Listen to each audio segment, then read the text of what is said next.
So everyone's talking about the pending recession. Is this really something that is going to happen? I mean, the stock market's already in the tank, so it's only a matter of time the housing market will crash too, right? Well, that's not really what we're seeing, at least not in Pennsylvania, and I spoke with other realtors about this in other markets. All this talk is putting so many people in fear that they don't sit down, think logically, and look at the numbers. I don't predict the market. I just study it by looking at what has happened throughout history and what the experts are saying with their claims backed up by numbers and statistics, not just opinions. So what does history say about recessions?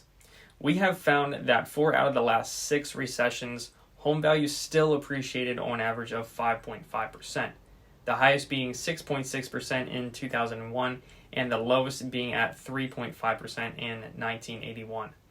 Looking at those numbers, does that look like a recession to you?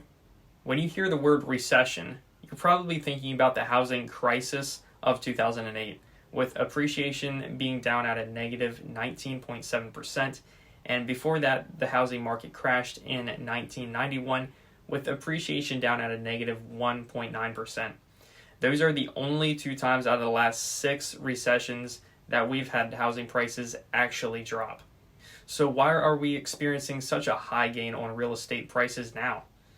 It could be a number of things: inflation, pent-up buyer demand, lack of inventory, lack of new homes being built, or just years of appreciation finally catching up to where it's supposed to be at.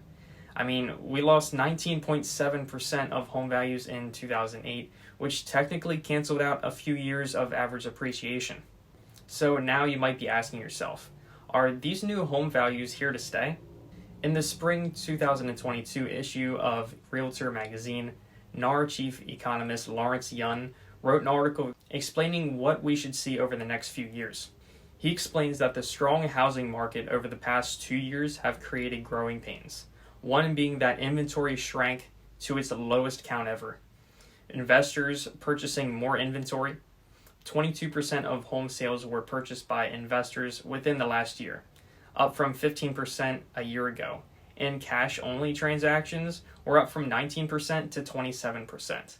Yun also explains that due to the rising mortgage rates, some would-be buyers are now locked out of the current market.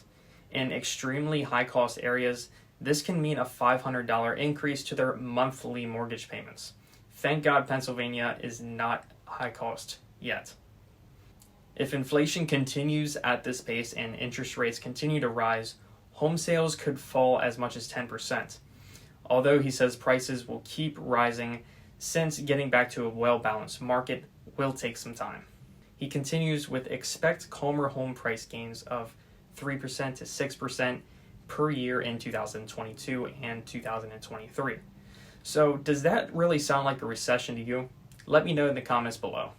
From an investment standpoint, it sounds like you can't go wrong buying more real estate. If you can afford to purchase a home with a higher interest rate, you can always refinance once they go down, and home prices are going to still go up year over year even if a quote-unquote recession happens. This is one of the many reasons why I say buy real estate and wait. Don't wait to buy real estate. And again, my name is Nathan Barshinger. If you have any questions, please let me know down below in the comments, and I will get back to you as soon as possible. I look forward to working with you sometime soon.